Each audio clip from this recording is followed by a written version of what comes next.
बड़ी जानकारी मिल रही है, उसका रुख कर लेते हैं। उमेश पाल हत्याकांड का नया वीडियो सामने आ गया है। उमेश पाल के गनर पर बम फेंकने का ये वीडियो है। उमेश पाल के घर की गली का सीसीटीवी फुटेज सामने आया है, जिसमें फायरिंग करते अतीक का बेटा असद साफ देखा जा सकता है। गनर पर बम फेंकते हुए गुड्डू मुस्लिम दिखाई दे रहा है। गली के अंदर का ये वीडियो सामने आ गया है। नई तस्वीर सामने आई है। जिस तरह से एक एक किरदार का नाम सामने आया था, उनको और बेहतर तरीके से दिखा रही है तस्वीर। बता रही है कि कैसे उमेश पाल की मौत को अंजाम दिया गया था और अतीक के बेटे असद की ये साफ तस्वीरें आप देख रहे हैं।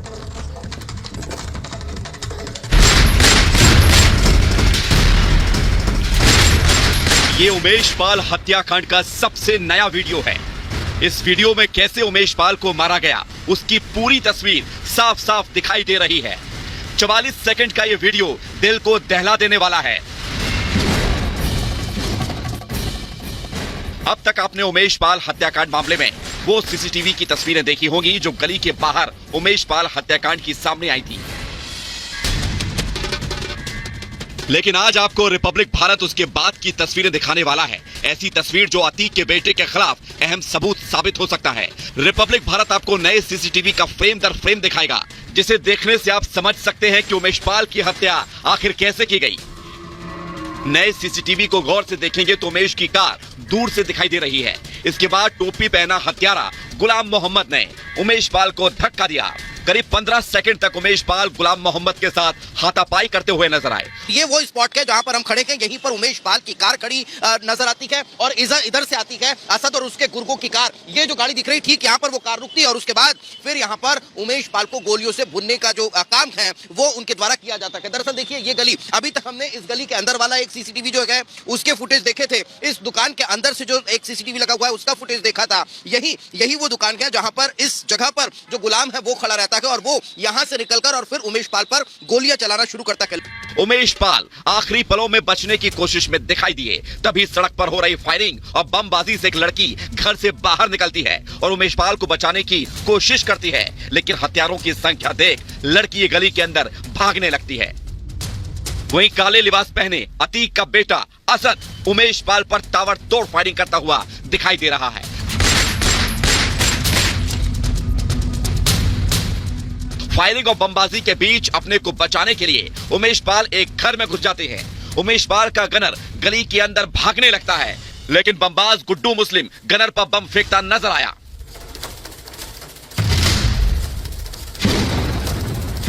यही वो सकरी सी गली है जहां पर उमेश पाल अपनी जान बचाने के लिए भागते हुए नजर आए हैं। उसके बाद देखिए एक बहादुर लड़की इस गेट से निकलती, क्योंकि शूटरों की संख्या ज्यादा होती है, हथियार और असले उनके हाथ पे होते हैं। फिर वो दौड़कर अंदर की तरफ जाती है और परिजनों को इत्तला करती है, जानकारी देती है। देखिए उसके बाद जो गनर है राघवेंद्र, उसकी तस्वीर भी इसी गली से सामने आई है। यहीं से वो दौड़ते हुए और अंदर की तरफ भागते हैं और यहाँ पर जो है वो बम आकर लगता है कि ये तस्वीर देखिए अभी भी आपको जो निशान है वो साफ तौर पर दिखाई देता है। यही वो स्पॉट है जहां पर बम लगता है। अब जो नया सीसीटीवी आया है वो कौन से कैमरे से आया है वो कैमरा भी आपको दिखा रखेंगे। यही वो कैमरा है जिससे नया फुटेज जो है वो सामने आया है। इस गली का अगर जिक्र करें तो सुरक्षा के लिहाज से 1 2 3 आगे और 2 और आगे ऐसे 5 से ज्यादा कैमरे इस पूरी गली में लगे हुए हैं। लेकिन उसके बाद भी किस तरह से इतनी बड़ी वारदात को जो है वो माफिया अंजाम दे देते हैं, वो इस बात की तरफ इशारा कर रहा है कि उन्हें किसी तरफ का खौफ नहीं था। गली में चले बम और गोलियों से पूरा इलाका थर्रा गया। लड़की अपने घर के अंदर चली गई, लेकिन गुड्डू मुस्लिम के बम से उमेश पाल का गनर गली में ही मारा गया। उमेश पाल को असद और उसके गुर्गों ने कई गोलियां मारी, जिसकी वजह से उमेश पाल की जान चली गई। अब तीनों तस्वीरों को एक साथ देखेंगे तो जान सकेंगे कि उमेश की हत्या कैसे की गई, कैसे उमेश पाल को अतीक के बेटे असद ने पूरा जाल बिछाकर हत्या की। Bureau report, Republic Bharat. तो नया वीडियो सामने आया है जिसमें और डिटेल में आप देख सकते हैं किस तरह से पूरी घटना हुई है। इस वक्त प्रयागराज से हमारे 2 सहयोगी जुड़ गए हैं, गायत्री और दीपेश हमारे साथ हैं। दीपेश के पास पहले चलते हैं। दीपेश, आप उमेश पाल के घर के बाहर मौजूद हैं, एक नया फुटेज सामने आया है, आपसे हम समझना चाहेंगे, जरा आप बताइए कि इस फुटेज में क्या क्या दिख रहा है, कौन कौन है। देखिए बिल्कुल सुजाता, इस वक्त जहां पर मैं खड़ा हुआ हूं ये वही स्पॉट है जहां पर उमेश पाल गोली लगने के बाद पहले यहां पर आते हैं, कार उनकी रुकती है और कार रुकने के बाद एकाएक जो पीछे से असद की गाड़ी आती है उसमें अतीक के गुर्गे भी मौजूद रहते हैं। वो उन्हें गोलियों से भुनना शुरू कर देते हैं। यहां पर उन्हें गोली लगती है, वो एक बार नीचे गिरते हैं, उनका गनर भी यहीं पर गिरता है। लेकिन उसके बाद एकाएक उमेश पाल यहां से अपने घर की तरफ भागते हैं और ये वो स्पॉट है जहां पर असद के साथ उनकी हल्की सी झड़प होती है गोली लगने के बाद भी। दरअसल असद जो है वो उनके सिर पर गोली मारना चाह रहा था, इसीलिए उनके साथ झड़प जो है उमेश पाल की असद के साथ होती हुई नजर आती है। उसके बाद जब असद सर में गोली मारने में कामयाब नहीं होता तो उनके शरीर में कहीं और शूट करता है और उसके बाद असद यहां तक आता है और आगे ये जो आपको ये सकरी सी गली है, ये जो आपको नजर आएगी, इसमें ये जो एक दरवाजा है, ये देखिए, ये नीले कलर का जो गेट है, यहां पर उमेश पाल अंदर जाते हैं और असद यहां से उन्हें गोली मारता है और फिर असद यहां से भाग निकलता है। असद के भागने की एक बड़ी वजह वो आपको बताते हैं। दरअसल ये जो है ये उमेश पाल का पुराना घर है, इसमें भी वो रहा करते थे। इस गेट से उनकी जो बहादुर भतीजी है वो यहां से निकलती है और फिर वो पीछे की तरफ शूटरों की तरफ भागती है, जहां मेन दरवाजा जहां से शूटर अंदर आते हैं और उमेश पाल अंदर आते हैं। यहां से वो उन्हें भगाने की कोशिश करती है, लेकिन शूटरों की संख्या ज्यादा होती है, उनके हाथ में असले होते हैं, हथियार होते हैं, तो फिर वो यहां से वापस अंदर की तरफ भागती है और परिजनों को इत्तला करती है।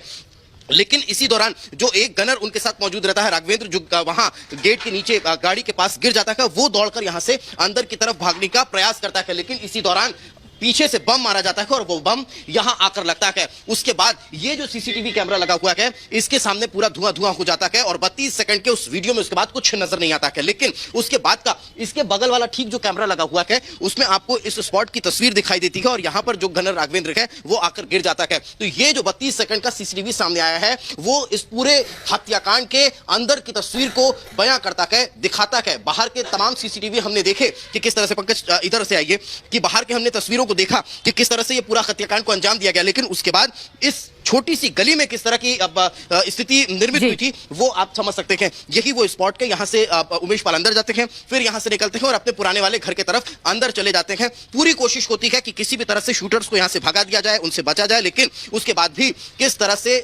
ये पूरा वाकया सामने आया है वो अंदर लगे हुए सीसीटीवी में साफ तौर पर देखा जा सकता है। Over to you. बिल्कुल, देखिए जिस तरीके से दीपेश बता रहे हैं कि कहां पे और किस तरीके से वहां पे हालात बने, कहां का वीडियो है, कौन कौन लोग शामिल थे, लेकिन गायत्री, बड़ा सवाल यहां पर ये उठता है कि अब तो साफ हो गया है कि अतीक का बेटा असद किस तरीके से इस पूरे हत्याकांड में इन्वॉल्व था, लेकिन अभी वो पुलिस की पकड़ से दूर है और पुलिस इसको लेकर धरपकड़ तो कर रही है, लेकिन अभी भी पुलिस के हाथ खाली है असद के मामले में। क्या क्या कार्रवाई वहां देख पा रही है पुलिस की ओर से?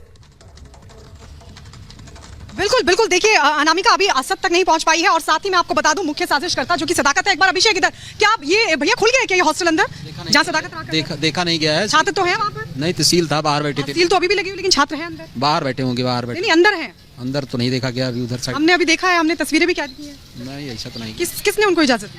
ऐसा कुछ नहीं, हमें नहीं पता इस बारे में। अच्छा, देखिए ये बता रहे हैं कि अभी हॉस्टल नहीं खुला है, हालांकि हम ये दिखाते जरा, बोर्ड दिखाइए, मुस्लिम यूनिवर्सिटी इलाहाबाद। ये वही मुस्लिम हॉस्टल है जहां पर मुख्य साजिशकर्ता सदाकत रहा करता था। कमरा नंबर 36 में पूरी उमेश पाल हत्याकांड मामले की पूरी साजिश बनी गई थी, पूरी योजना तैयार की गई थी। सभी शार्प शूटर इसी हॉस्टल के कमरा नंबर 36 में पहुंचे थे, जो हम अपने दर्शकों को बहुत जल्द दिखाने जा रहे हैं। ये वही हॉस्टल है, उससे पहले भी हमने तस्वीर दिखाई थी, लेकिन उस हॉस्टल को सील कर दिया गया था। सदाकत को गाजीपुर से गिरफ्तार किया गया था और उसके बाद पूरे हॉस्टल को सील कर दिया गया था। सीलिंग की वो तस्वीरें अभी भी अपने दर्शकों को हम दिखाएंगे, लेकिन उसके बावजूद कई छात्र इस हॉस्टल में अभी भी मौजूद हैं। प्रशासन ने जो नोटिस तैयार किया था, जो नोटिस चस्पा किया गया था, उस नोटिस में साफ तौर पर कहा गया था कि ईद तक इस हॉस्टल को बंद किया जाता है, क्योंकि प्रशासन ने नोटिस में यह भी किया था कि कई ऐसी गतिविधियां पाई गई थी जो कि संदिग्ध थी, जिसके बाद हॉस्टल को सील करने का फैसला लिया गया था। लेकिन हम अपने दर्शकों को दिखाते हैं, देखिए बाइक्स वगैरह खड़ी हुई हैं और ये जो हॉस्टल है इस पर सील, ये देखिए ताला लगा हुआ है। हालांकि अब से थोड़ी देर पहले देखिए यहाँ पर सीलिंग यहाँ पर थी, सील ताला था, लेकिन अब उसको हटा दिया गया है। जब अभी तकरीबन 20 मिनट पहले हमने जो तस्वीर ली थी तब यहाँ पर सील लगी हुई थी, लेकिन अब उसको हटा दिया गया और यहाँ अंदर छात्र भी देखे गए हैं। हमने जब उनसे पूछने की कोशिश की तो उन्होंने कहा कि प्रशासन ने देर रात इस हॉस्टल को खुलवा दिया है, जबकि आसपास के जो यूनिवर्सिटी के जो स्टाफ है वो ये साफ तौर पर कह रहा है कि अभी तक इस हॉस्टल को नहीं खोला गया, यानी जबरदस्ती या किसकी इजाजत से छात्र अभी इस हॉस्टल में मौजूद हैं। ये अपने आप में बड़ा सवाल है। ये देखिए छात्र, ये कुछ छात्र भी आपको निकलते हुए साफ तौर पर दिखाई देंगे। ये छात्र अंदर जा भी रहे हैं, रह भी रहे हैं, सफाई का काम भी अंदर चल रहा है। अब सवाल खड़ा होता है कि किसने इस हॉस्टल को खोलने की प्रशासन से पहले इजाजत दी, क्योंकि इसी के कमरा नंबर 36 में उमेश पाल हत्याकांड की पूरी साजिश को बुना गया था, ताना बाना बुना गया था। शूटर्स अंदर मौजूद थे कमरा नंबर 36 में और उसके बाद ही पुलिस ने इस पूरे हॉस्टल को सील किया था और साथ ही सदाकत को गाजीपुर से गिरफ्तार किया गया था। एक और बड़ी जानकारी मैं आपको दे दूं कि गुड्डू मुस्लिम के एक और करीबी से पुलिस ने जब पूछताछ की है तो ये जानकारी हाथ लगी है पुलिस के। उस करीबी ने बताया कि सदाकत, ये देखिए तस्वीर हम आपको दिखा रहे हैं, यहां से ये पूरा जो गेट है वो खुला हुआ है। देखिए एकदम से इसको पीछे की तरफ धकेला गया है और इतना हिस्सा ये खुल गया है, जिसके बाद यहां से आ भी सकते हैं छात्र और जा भी सकते हैं। हालांकि हमसे कुछ छात्रों ने थोड़ा बदतमीज से बात भी की थी और ये कहा था कि आप अपना काम कीजिए, हमें क्यों डिस्टर्ब कर रहे हैं। जब हमने उनसे सवाल पूछा था कि आखिरकार क्या इस हॉस्टल को खोल दिया गया है, लेकिन गुड्डू मुस्लिम के एक और करीबी ने यह भी जानकारी बताई कि सदाकत को पूरी जानकारी थी, पूरे हत्याकांड के मामले में सब कुछ पता था और उसके बाद एसटीएफ और पुलिस ने बड़ी बात कहा गायत्री की सदाकत को पूरी जानकारी थी और यही कारण है कि अब सदाकत से तमाम जानकारियों को जुटाया जा रहा है, उससे पूछताछ जो है वो तेज होती हुई नजर आ रही है। बने रहिए गायत्री हमारे साथ, लेकिन एक छोटे से ब्रेक के लिए रुकेंगे, कहीं मत जाइए। ब्रेक के बाद भी लगातार इस बड़ी खबर पर रिपब्लिक भारत बना हुआ है कि बताएंगे आपको